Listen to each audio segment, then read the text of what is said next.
Muy bien, estamos hoy por terminar esta carta de Corintios y el título que diría es Cristianos que no siguen a Cristo. ¿Y por qué?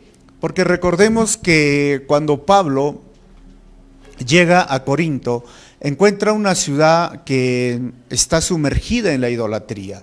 Y uno de los conflictos que tenía la iglesia era que algunas personas todavía tenían tendencias a la idolatría y había este abuso. Algunas personas hablaban de la gracia, pero la libertad la llevaban a un extremo. Y Pablo tiene que regular la conducta de ellos. Una ciudad que tenía más o menos 1000 prostitutas de adoración, y Afrodita también era parte de esta idolatría, y que no tenían, diríamos, principios morales respecto a tener una sola mujer. Tenían muchas mujeres, pero cuando llegan a la iglesia, el punto de la inmoralidad sexual llega a ser un conflicto, a tal punto que ellos creían que la gracia podía cubrir algunas situaciones de inmoralidad. Permitieron que un hijo se acueste con su madrastra o su madre y la iglesia no hacía nada. Pablo dice, ni aún en el mundo se permite esto. ¿Por qué ustedes lo están permitiendo? Otro de los problemas, aparte de la inmoralidad y de la idolatría, era el abuso de los dones. Y esto era contradictorio. Mientras permitían la inmoralidad, abusaban de los dones espirituales. Se reunían y había un espectáculo, un show. Y Pablo no prohíbe, sino regula y dice cómo debe de ser. Pero lo que más le dolía a Pablo era la división que existía entre grupos sectarios, diciendo yo soy de Pablo, yo soy de Cefas, yo soy de Pedro, o del mismo Cefas o de Jesús. Pero el problema era que este grupo sectario era originado por personas que supuestamente hablaban mejor que Pablo. O sea, cuando predicaban ellos, predicaban mejor. Pablo se le ve en esta carta de Corintios que quizás no era una persona que se expresaba muy bien cuando estaba enseñando, pero sí cuando escribía. Y entonces es donde ellos le dicen a Pablo que él no es un verdadero apóstol. Y él tiene que defender su apostolado en estas dos cartas. Y hoy termina justamente defendiendo una vez más su apostolado. Recordemos que escribe entre el año 55 al 57, algunos dicen el año 56, desde la ciudad o desde Macedonia, donde están estas iglesias, y Pablo está entendiendo algo más acerca del evangelio. Ya estaba sirviendo en muchos otros lugares y había plantado iglesias, y hemos hablado que fueron 4 cartas a los Corintios. 2 de ellas se han perdido y eso ya lo hemos mencionado en los estudios anteriores y ustedes lo pueden revisar. Aquello que lo atacaban y le decían a Pablo que no era un verdadero apóstol, también no solamente atacaban su elocuencia, también su aspecto. Hay una parte de libros extrabíblicos que narran cómo era Pablo, chiquito, pelado, como decimos, calvito, nariz aguileña, bajito, medio jorobado y piernas chuecas, dice, ¿no? Este libro. Pareciera que en su apariencia tampoco era algo como que llamaba la atención, ¿no? Y estos hombres sí eran básicamente personas que llamaban la atención, su elocuencia era muy buena. Y una de las características que menciona Pablo es corroborado por el libro de Hechos, que cuando él enseñó en Éfeso, a los ancianos de Éfeso, dice que uno de los jóvenes por horas estaba enseñando a Pablo y se cayó, se durmió, se cayó casi del 3er piso y se murió. Pablo tuvo que hacer algo por él. O sea, quizás no era, como digo, muy elocuente, quizás hablaba muy como plano, pero sabía mucho, él tenía mucho conocimiento y esto nadie lo puede negar. Pablo ahora es un hombre totalmente diferente. Habían pasado más de 14 años cuando empezó su ministerio. Aquel Pablo que quizás era arrogante, indolente, indiferente cuando estaban matando a Esteban, Hoy es un Pablo sensible, es un Pablo que sus habilidades sociales, si lo podríamos decir, la forma de relacionarse con su prójimo cambió. Y no es el único hombre, también Juan, él es el que cambió. En la Biblia, en los evangelios, se lo conoce a Juan como los Boanergers, los hijos del trueno.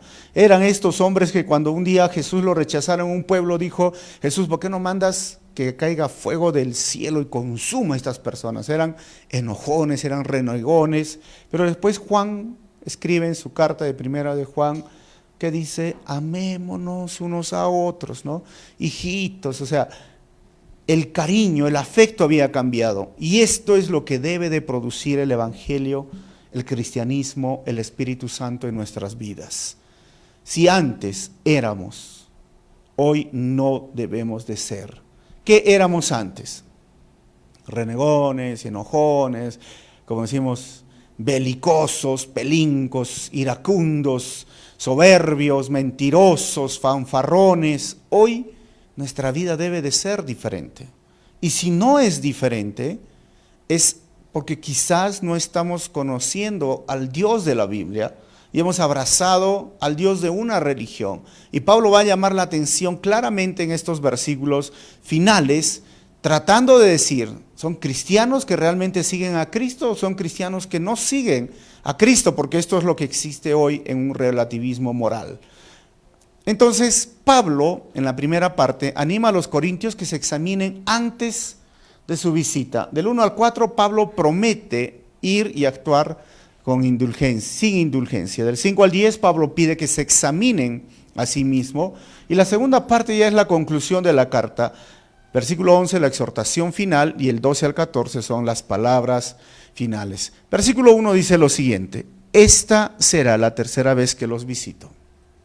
Todo asunto se resolverá mediante el testimonio de 2 o 3 testigos. Y esto es interesante porque es la segunda vez, ya fue, se puso triste porque no se pudo solucionar el problema. Luego envió a Timoteo, Tito fueron, y ahora dice Pablo: yo voy a ir. Y voy a ir, recuerden, todo asunto. ¿A qué se refería Pablo cuando hablaba de todo asunto?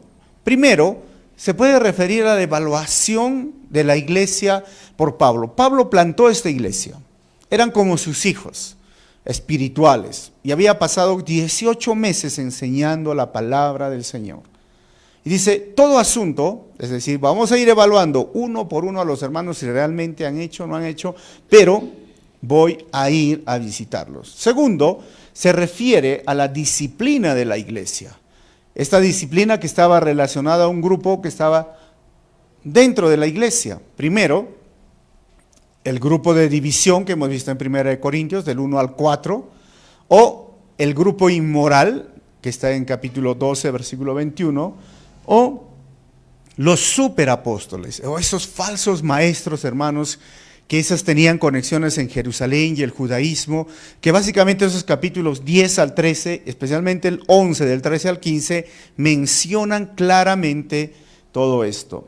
A esos 3 grupos, Pablo dice, todo asunto se va a resolver con 2 o 3 testigos. ¿Por qué? Porque esto ya venía desde la ley. No se podía acusar a una persona así nomás de frente. Yo no podía agarrar y decir, ¿han visto a Denis? Denis es así, pero pruebas. Y especialmente Pablo va a mencionar en otras cartas, aún a los ancianos de la iglesia, no puedes acusarlo así nomás, de una forma directa, con tu palabra, tienes que tener otras personas más para corroborar esto. Entonces Pablo dice, todo ese asunto se va a resolver. Ahora, versículo 2, cuando estuve, dice Pablo, con ustedes por segunda vez, les advertí. Y ahora que estoy ausente, se lo repito, cuando vuelva a verlos, no seré indulgente con los que antes pecaron, ni con ningún otro. Pablo ya había visitado, Pablo habló con ellos, pero esta vez dice, yo no voy a ser indulgente. O sea, el Pablo, si lo veríamos del libro de Hechos, no hubiera sido indulgente, porque él no tenía como compasión Y la compasión vino basada en la relación que empezó a tener con el Espíritu Santo. Y ahora dice, pero no voy a ser indulgentes. Los que antes pecaron, ahora ni con ningún otro. Miren, hermanos, es muy interesante este momento que está hablando Pablo, de no ser indulgente, porque podría incluir varias cosas. Primero, era confrontarlos y denunciar públicamente su conducta. O sea, ya se había entrado unas cosas, pero bueno, ahora los voy a confrontar. Y van a ser denunciados. Dos, practicar la disciplina de la iglesia, llamándolos para que se presenten ante los líderes de la iglesia. Y tercero, expulsarlos de la iglesia. Jesús nos enseña que la forma de corregir, de animar, es lo primero, siempre está ese beneficio de la duda, ¿no? Pasa algo, como hay una acusación dentro de la iglesia, habla con tu hermano. Si tu hermano entiende, has ganado a tu hermano. Pero la segunda vez, ya pues, habla con alguien más, anima a otros y habla con él si continúa o si persiste en la misma falta. Y aún así, la tercera, si ya no quiere, bueno, en la misma falta persiste, díselo a la iglesia y tenlo como publicano, como dice la palabra, o pagano. ¿Por qué? Porque también existe la corrección, el orden dentro de la iglesia. Porque cuando hay conductas que se repiten y repiten y repiten y están haciendo daño al cuerpo de Cristo, también la labor de la iglesia es corregir. Y parte de la corrección es la disciplina. Así que Pablo dice, yo lo voy a hacer. Y no voy a ser indulgente con ustedes. Ahora, les escuché, fui indulgente la segunda vez, pero esta tercera vez no lo voy a hacer. Así que, hermanos, la disciplina, entonces, es para corregir, no es para castigar. En algunos lugares e iglesias se toma como para castigar, ¿no? Sino es para corregir.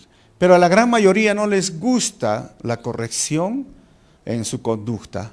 ¿A quién de nosotros nos gusta, hermanos, la corrección? ¿A quién? Por eso es importante que nosotros hagamos siempre una evaluación. Y si quieres saber si tú estás haciendo bien las cosas, pues evalúa tu vida. Y para mí es importante evaluar día a día cómo has actuado hoy. ¿Cómo ha sido tu conducta, tu comportamiento en el trabajo, en tu casa, con tus padres, con tu pareja, con tus hermanos, no sé? ¿Cómo has actuado hoy? ¿Has reflejado a Cristo? ¿Has mostrado el amor del Señor? ¿Ellos han podido ver que realmente tu vida está creciendo, está cambiando, está madurando? ¿O sigues cometiendo los mismos actos que son peligrosos o dañinos en la conducta? ¿Y cuáles serían los actos dañinos en una conducta?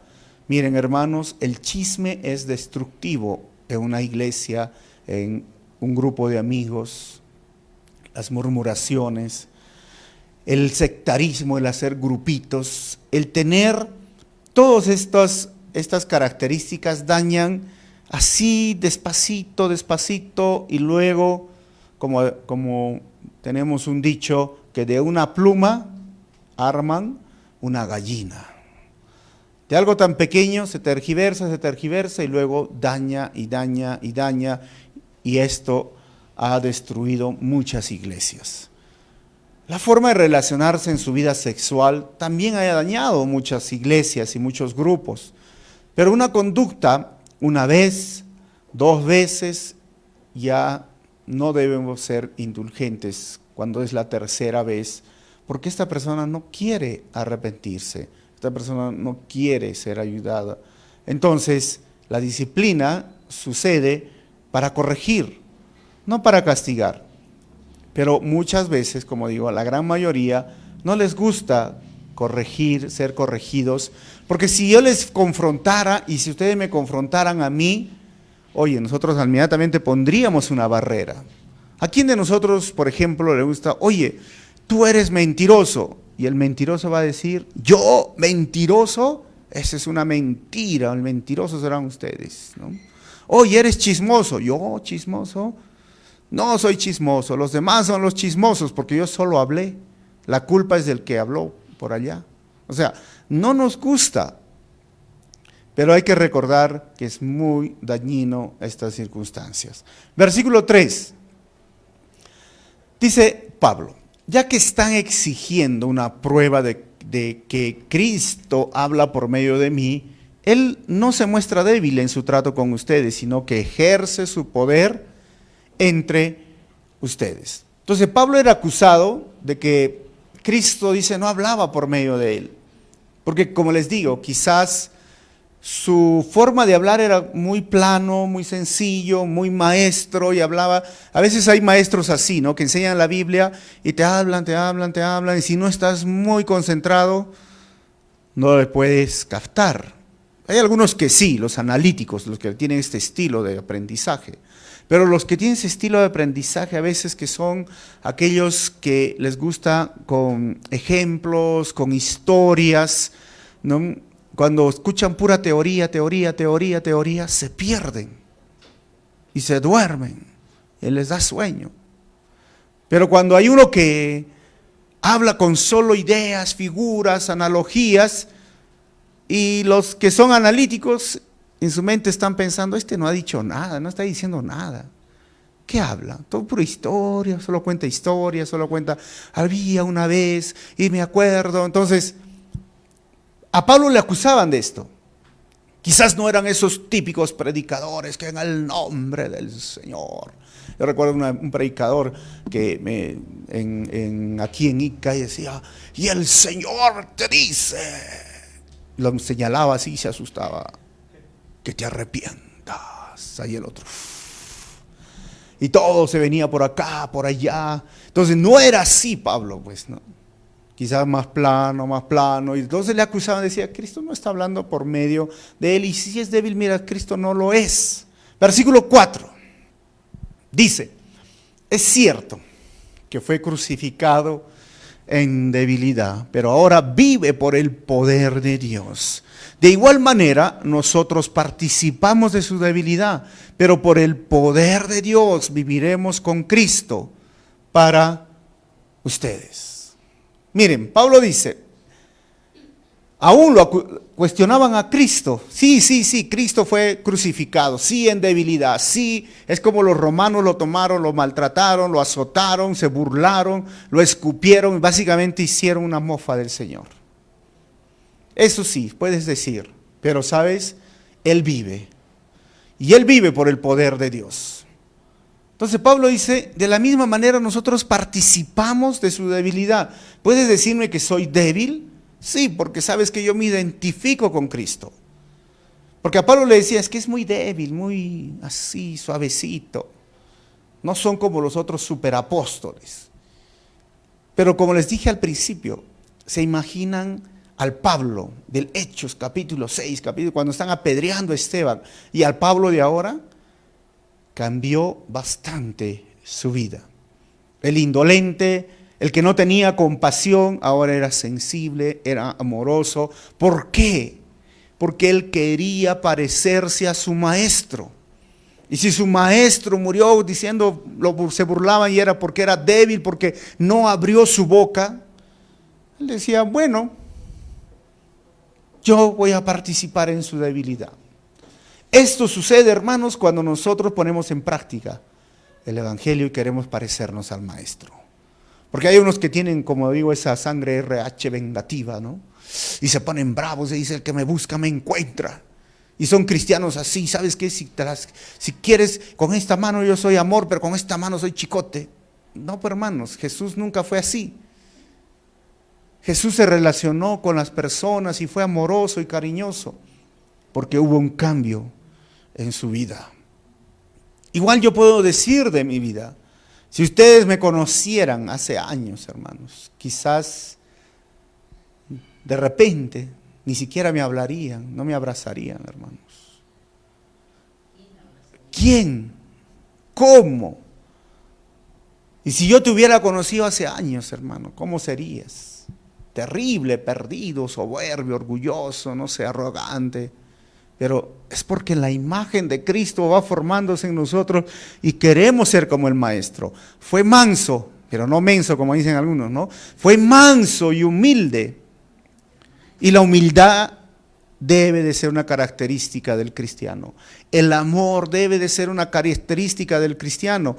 Por eso dice Pablo en este versículo, nosotros participamos de su debilidad, pero por el poder de Dios viviremos con Cristo para ustedes.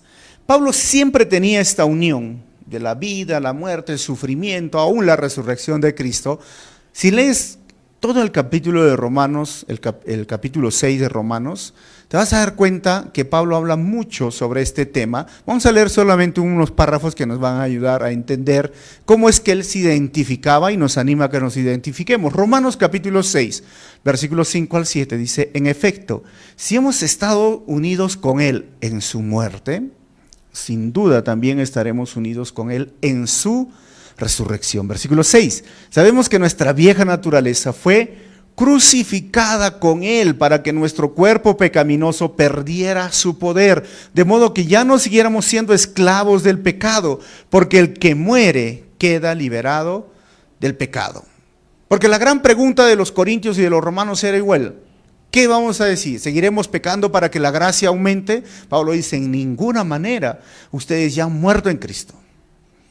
Y ya se han identificado con la resurrección, pero están muertos, así que consideren su vida que están muertos. O sea, identifícate con Cristo. Hay cristianos que hoy día no han muerto con Cristo. Como decía Martín Lutero, recuerdan, ¿no? Lo enterramos en las aguas del bautizo al viejo hombre, pero el miserable sabía nadar, dice, ¿no? Sabía bucear y resucitó y otra vez sigo luchando con esto. Pero Pablo decía esto, considérate. Tu vieja naturaleza ya murió. Porque hay algunos que todavía no han muerto al pecado. O sea, el pecado ya no tiene efecto en tu vida. No debería de tener si hemos nacido en Cristo y si hemos crucificado al hombre viejo. Entonces Pablo decía igual, en la debilidad, bueno, vamos a estar unidos con el Señor. Pero hay una frase que me llamaba mucho la atención para estudiar en la doctrina y en la teología. Pablo dice algo muy interesante que ha sido cuestionado por mucho tiempo. Dice, pero ahora vive por el poder de Dios, como que Jesucristo fue resucitado por el poder de Dios. Y esa terminología de este verso ha sido usada para afirmar que Dios el Padre, como un acto de aprobación, levantó al Hijo. Entonces lo limita a decir que Jesús realmente fue Dios o es Dios, porque él necesitó básicamente del Padre. Hay una doctrina, se llaman los unitarios, no sé si ustedes han escuchado, o los unicitarios le dicen algunos. Bueno, ellos dicen que el Padre al final es todo y son solo manifestaciones y no son tres personas. No está la Trinidad en la Biblia. Bueno, y usan este versículo para decir, ahí está la prueba. Sin embargo, hay que recordar que hay textos que afirman, primeramente, que ¿quién fue el que levantó a Jesucristo de los muertos? ¿Quién le fue por el poder de quién? Romanos 8.1 dice, fue el Espíritu Santo que levantó al Hijo de la muerte.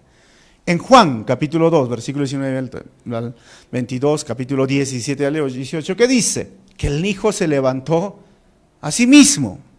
Entonces, ¿a qué nos referimos y a qué estamos hablando? Es la Trinidad en acción, he puesto, ¿no? En action, en inglés. Lo hice intencionalmente, a ver si estaban atentos. Pero es la Trinidad en acción. Cuando tú entres a la doctrina de la Trinidad, algunos dicen, no, dice la Biblia no habla la palabra Trinidad, te va a decir un testigo de Jehová. Sí, pero la vemos en escena y aquí la vemos y al final del capítulo lo vamos a ver. Y lo vemos cuando Jesús fue bautizado, el Padre, el Hijo está siendo bautizado, una voz en el cielo del Padre y en forma de una paloma viene el Espíritu Santo. Entonces sí existe la Trinidad en acción, pero los tres son tres personas en uno. No son tres manifestaciones. Son tres personas. Entonces, Si nos preguntamos, ¿quién levantó a Jesucristo de los muertos? ¿Por el poder de quién? Este versículo diría, por el poder de Dios el Padre. Pero si vamos Romanos, por el poder del Espíritu Santo. Pero si vemos Juan, por el poder de Jesucristo mismo. Entonces, esto es una base muy importante para entender la Trinidad, cómo actúa y cómo nosotros debemos de entenderla. Versículo 5. Examínense, dice Pablo, para ver si están en la fe. Pruébense a sí mismos. ¿No se dan cuenta de que Cristo Jesús está en ustedes? A menos que fracasen en la prueba, dice Pablo. Pablo, miren, usa una palabra muy interesante. Cuando dice examínense, en el griego es el peirazo. ¿Eso qué significa? Probar con miras a una destrucción. Pero cuando habla la palabra pruébense, usa la palabra dokimazo en el griego, que implica el probar con mira hacia una aprobación. Entonces Pablo dice, ya que ustedes me han examinado en mi fe, con miras a la destrucción, diciéndome que no soy apóstol, que Dios no habla a través de mí, que no tengo ni siquiera apariencia, porque dice que por carta soy bueno, pero en apariencia no pasa nada, porque soy calvito, porque soy chato, como dicen, ¿no? Bajito, con piernas chuecas. ¿Me han querido examinar? Bueno, ahora les digo, examínense ustedes a sí mismos. Pero pruébense. ¿O tienen miedo a que fracasen en la prueba? ¿Cuál sería, hermanos, la prueba que nosotros necesitaríamos pasar para decir que somos discípulos de Jesucristo? ¿Cómo deberíamos examinar nuestra fe? ¿Cómo deberíamos probarnos a nosotros mismos? Porque Pablo dice, háganse una autoevaluación, porque es muy fácil examinar a otra persona y usaríamos la misma palabra que usa Pablo en el griego, que sería peirazo. Vamos a evaluar a Diori. Vamos a peiraciar, vamos a decir. ¿Qué vamos a evaluar? No, Dios es así, así, así, así. Y a veces solo miramos lo negativo y en lugar de animar, queremos destruir, porque decir, mira, no pasa nada con ella. Y eso fue lo que hicieron con Pablo, y Pablo dice la misma palabra. Entonces, a ver, a ustedes les toca, para ver si están en la fe. Pero ¿cómo probaríamos el dokaimazo? Vamos a ver si aprobamos. Y eso sería con una buena fe, con el ánimo de levantar, de ayudar. Pero Pablo dice, entonces ustedes pruébense a sí mismos, ya sean buenos, bondadosos con ustedes. Porque básicamente es lo mismo, ¿no? Cuando evaluamos a otros, podemos ser fríos, podemos ser tajantes, hirientes. Pero cuando nos evaluamos a nosotros mismos, no, pues yo soy lo máximo, soy el campeón, yo soy buena gente, yo soy chévere, yo no hablo mal de nadie, yo no chismeo, yo soy el modelo. Pero los demás no, los demás son el problema. Pero Pablo dice, ¿no se dan cuenta que Cristo Jesús está, o tienen miedo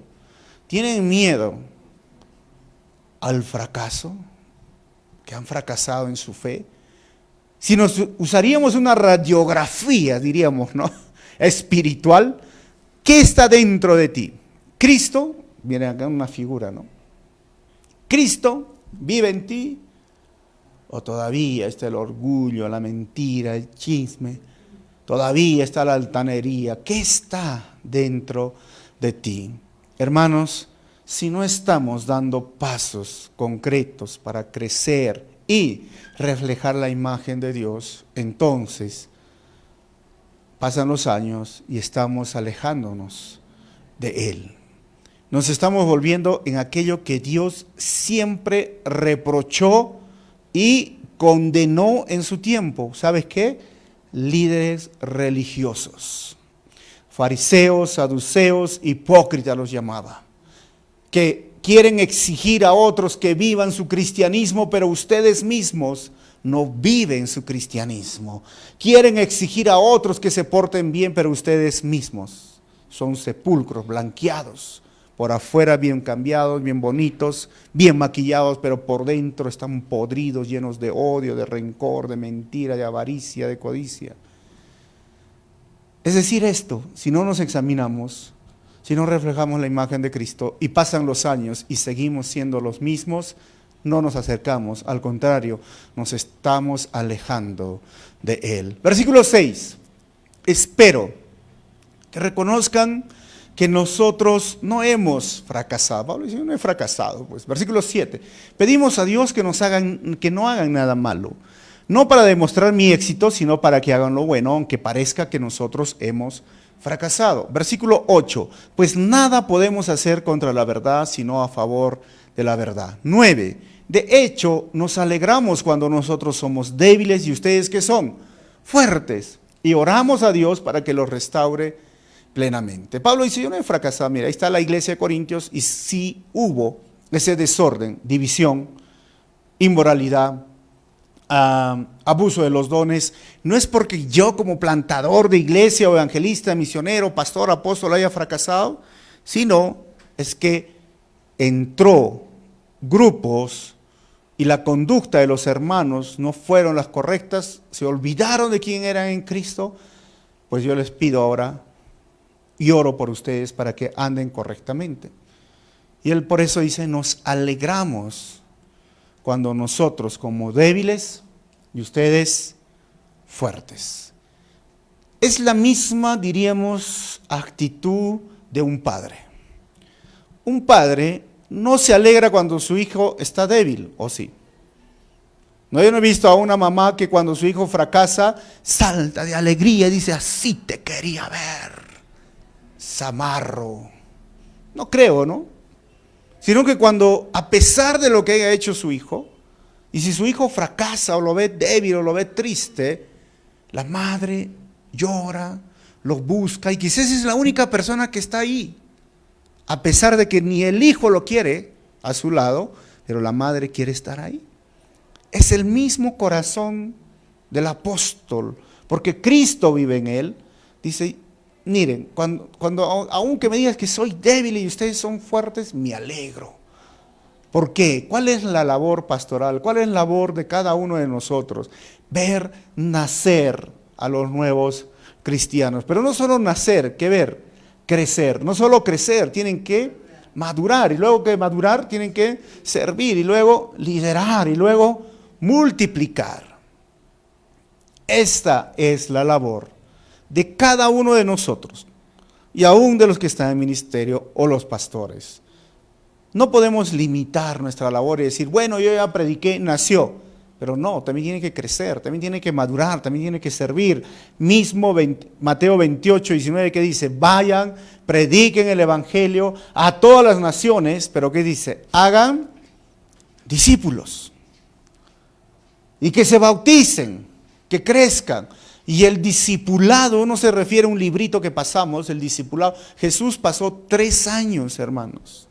3 años, día y noche con sus discípulos. Y aún pasando 3 años, algunas cosas ellos no entendían. Entonces, es el proceso en el cual nosotros debemos de estar. Y yo te digo, hermano, no reduzcas entonces tu visión a decir, bueno, yo solo voy a evangelizar, yo solo voy a predicar, yo solo voy a hacer que nazcan, pero crecer, bueno, no sé, pues ya crecerá solo. No, es todo un proceso. Versículo 10, ya estamos terminando. Por eso, les escribo todo esto en mi ausencia, para que cuando vaya no tenga que ser severo en el uso de mi autoridad, lo cual el Señor me ha dado para edificación y no para destrucción. Mira, Pablo dice, yo tengo autoridad. ¿Y quién le ha dado esa autoridad, hermanos? Dios. ¿Y pero para qué sirve esa autoridad? Para edificar, no para destruir. Siempre les digo a los padres que somos autoridad. Y aún un pastor es autoridad. Pero no es una autoridad para destruir, sino para edificar. Jesús fue autoridad, pero también fue una autoridad que edificó. Y yo digo esto porque cuando hablamos la palabra autoridad en nuestro mundo, en nuestro contexto, cuando era más joven decía, tú vas a ser autoridad, vas a ser líder, entonces, ya.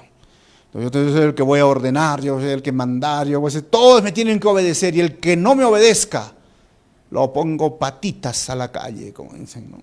Vamos a ejercer autoridad bajo la amenaza, el rigor, la fuerza, la coerción. Esto es lo que muchas veces la cultura puede decir, pero lamentablemente a veces sucede en la iglesia y aún en los hogares.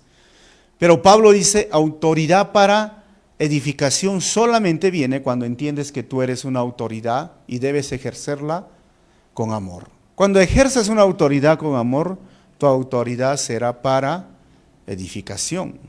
Ahora algunos dirán, pero ¿cómo puedo ejercer autoridad con amor? Porque si yo no grito, las cosas no funcionan. ¿Cuántos han escuchado eso, no?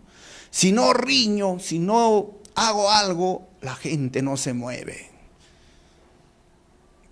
Pues toma tiempo, pero ¿sabes qué?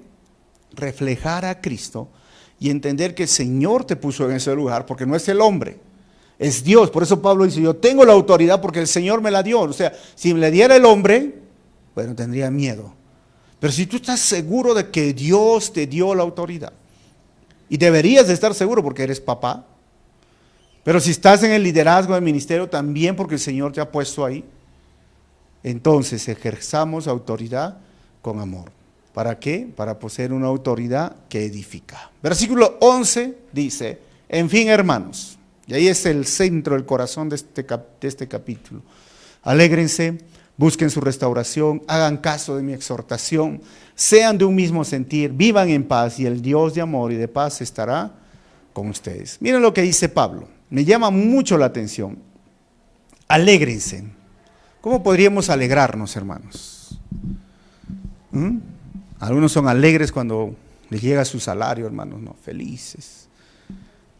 Los jóvenes cuando se sientan al lado del que estaban orando, no sé, o cuando viene. Pero dice Pablo, alégrense, busquen, hagan caso. No sé si lo pueden ver. Sean, o sea, a mí no hay otra cosa, hermanos, que me hace ver que para poder disfrutar la vida cristiana hay que ser intencionales. Esto no viene simplemente porque, bueno, a alguien se le ocurrió o es un golpe de suerte. Hay que ser intencionales. ¿Y en qué?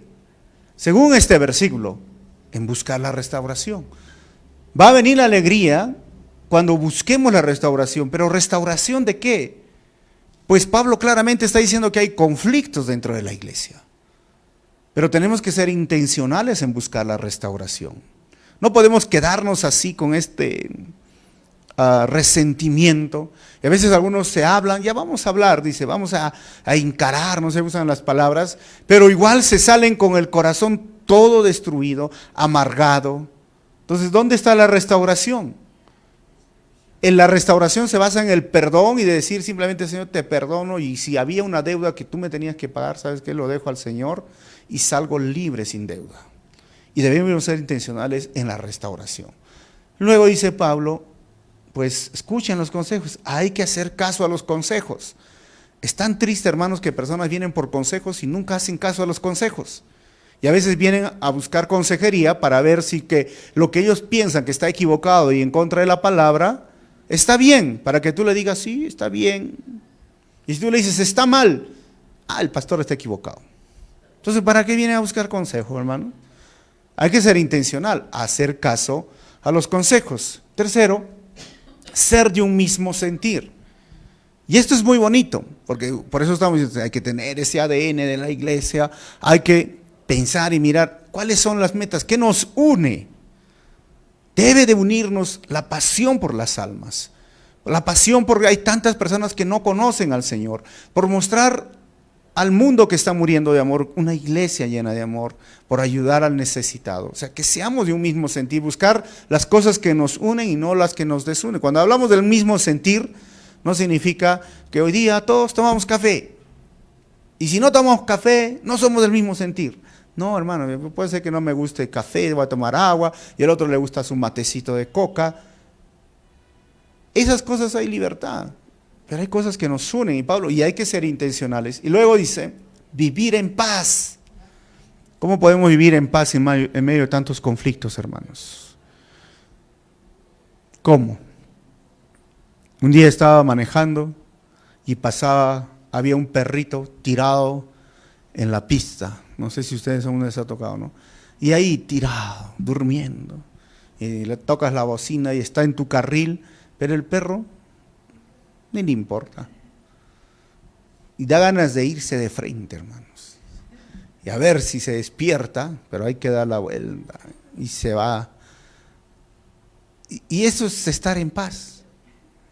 Ese perrito está en paz, no que está muerto, sino que está en paz. No le importa si viene el carro, no le importa el ruido, no le importa, miren, él está feliz, en paz. Y eso es la actitud, por eso hay que ser intencionales.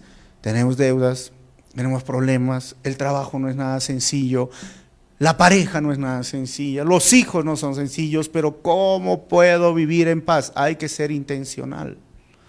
Hay que recordar que quien está sentado en su trono es nuestro Señor. Quien tiene el control de las cosas es nuestro Señor. La bulla que hagan al final las otras voces no me van a hacer daño, porque yo vivo en paz. Vivir en paz es estar en paz con mi Creador.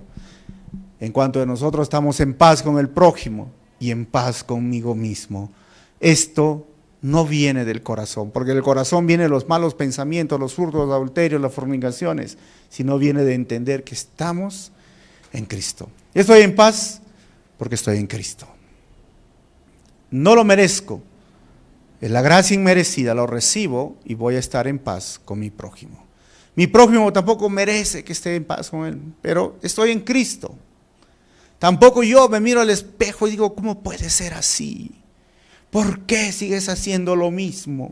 O se miran al espejo, otros dicen, ¿por qué serás así? No sé si han visto eso, ¿no? Ay, ¿por qué serás así, Efraín? ¿Por qué lo mismo?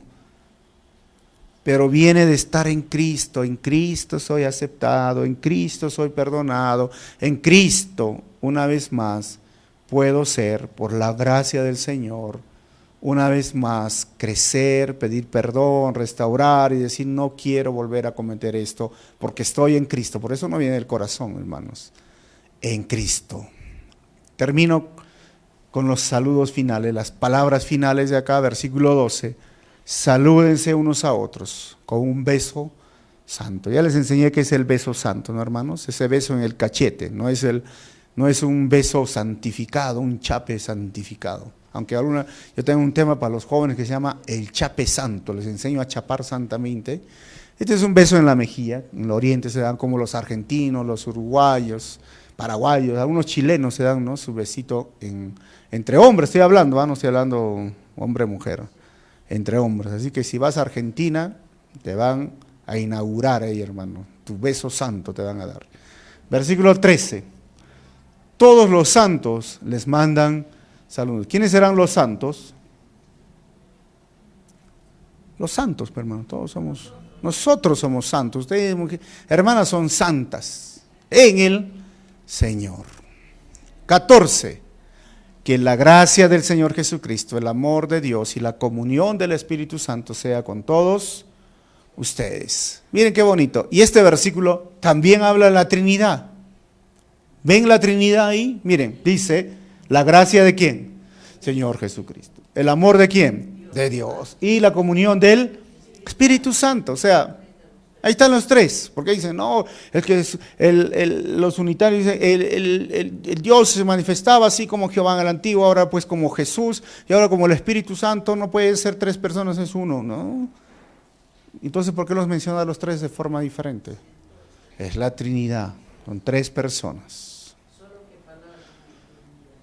Comunión con Jesús. Este es una de las bendiciones que muchas iglesias lo usan, ¿no? Cuando termina la reunión, dice, el pastor da la bendición final y se usa este versículo. Así que termino con estas tres conclusiones. Primero, como hemos visto, la disciplina es necesaria, hermanos, para poder corregir los excesos en la conducta. Se dice mucho que hay que enseñar desde muy chiquitos, de 1 a 3 años, en la primera etapa, a realmente se llama quebrar la voluntad firme, a veces exagerar la conducta del bebé, del niño, para que en el futuro no tengamos problemas.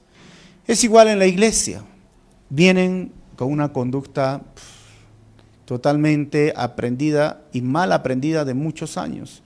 Y a veces eso quieren poner aquí en el grupo, pero tiene que ser corregida y sometida al Señor.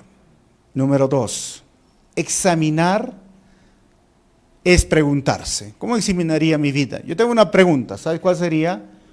¿Hoy hice lo que hubiera hecho Jesús? Al final del día, tú te pondrías a pensar y decir, la forma en que traté con mi compañero de trabajo es la forma que Jesús hubiera tratado. La forma que hablé con el chofer, no sé, del transporte público o con el cobrador, es como Jesús lo hubiera tratado. La forma en que traté a la señora de la tienda es la misma forma que Jesús hubiera. La forma que traté, en mi caso, a Dorquitas, ¿era la misma forma que Jesús hubiera tratado? La forma que traté a mi hermano, a mi hermana. Termina tu día y examínate. ¿O temes fracasar, te diría como Pablo, en tu evaluación? Porque tú mismo debes evaluarte. Y tercero, debemos ser intencionales en crecer y multiplicarse entendiendo realmente quiénes somos en Cristo. Vamos a orar y vamos a pedirle al Señor que nos ayude a crecer. Que no nos volvamos religiosos, que pasan los años y seguimos siendo los mismos. Debe de haber cambios en nuestras vidas.